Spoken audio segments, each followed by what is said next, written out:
Apakah kecemasan hanya masalah pikiran, atau otak orang dengan anxiety memang berbeda secara bentuk? Pertanyaan ini memicu perdebatan panjang di dunia neuroscience. Anxiety disorder sering dianggap hanya soal psikologis, padahal banyak studi menunjukkan adanya perubahan nyata pada struktur dan fungsi otak.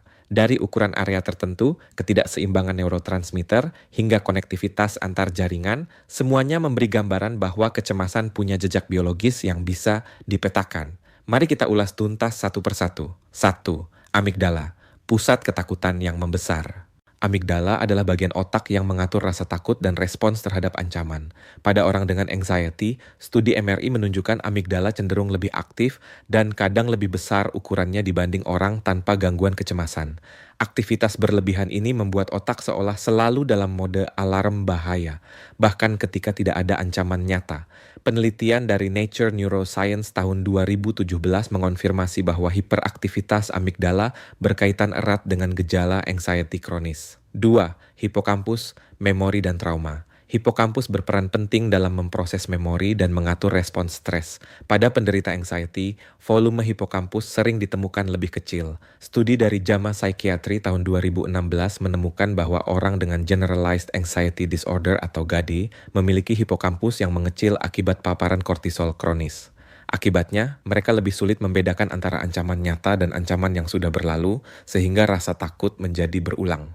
3. Prefrontal cortex, kontrol diri yang melemah. Korteks prefrontal adalah rem, otak yang mengendalikan amigdala. Pada otak penderita anxiety, area ini sering lebih tipis atau kurang aktif. Itu sebabnya mereka kesulitan menenangkan diri ketika rasa takut muncul. Studi Harvard tahun 2019 menunjukkan bahwa berkurangnya konektivitas antara prefrontal cortex dan amigdala menyebabkan individu sulit merasionalisasi ketakutan, meski tahu ancaman itu tidak logis. 4. Cortex cingulate anterior, pusat pengambilan keputusan emosional. Area ini berfungsi sebagai penghubung antara emosi dan kognisi. Pada penderita anxiety, aktivitas di cortex cingulate anterior sering tidak stabil.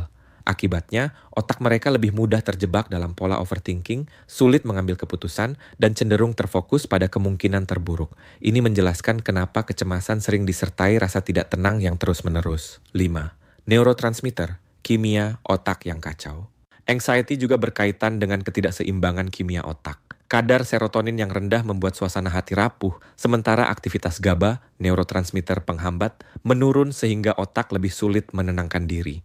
Sebaliknya, norepinefrin dan dopamin bisa meningkat memicu kewaspadaan berlebihan.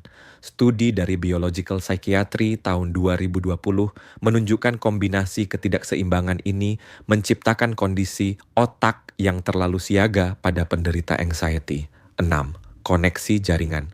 Otak terlalu aktif dan tidak sinkron. Otak orang dengan anxiety tidak hanya berbeda pada struktur, tapi juga pada cara bagian-bagiannya berkomunikasi.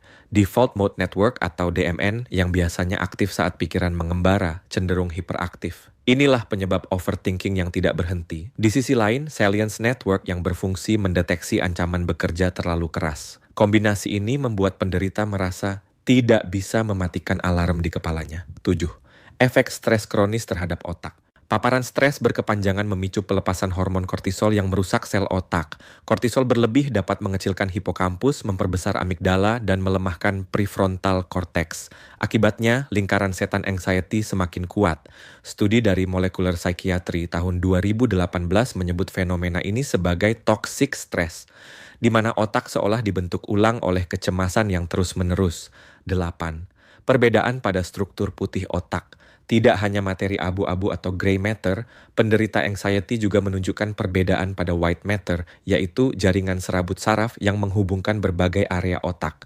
Diffusion Tensor Imaging atau DTI menemukan bahwa konektivitas serabut saraf antara amigdala dan prefrontal cortex sering melemah pada penderita anxiety.